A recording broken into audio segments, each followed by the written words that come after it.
আসসালামু আলাইকুম প্রিয় ভাইরা, সবাই শুনে যান। ভাই জীবনে কত কিছু সৌন্দর্য দেখলেন আর কত কিছু সৌন্দর্যের কথা শুনলেন।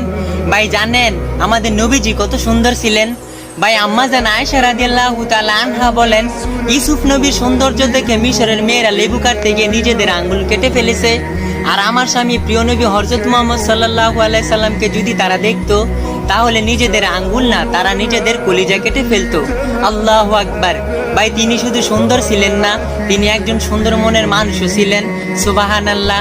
ভাই যেখানে অসংখ্য নবী রাসূল আল্লাহর কাছে ফরিয়াদ করছেন, আল্লাহ তুমি আমাদেরকে শেষ নবীর উম্মত হিসেবে দুনিয়াতে পাঠাও, কিন্তু আল্লাহর মেহেরবানি আল্লাহ আমাদেরকে শেষ নবীর উম্মত হিসেবে দুনিয়াতে পাঠাইছেন।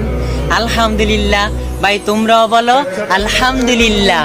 الناس لست أقلدهم إلا بما يرضيني كي أرضي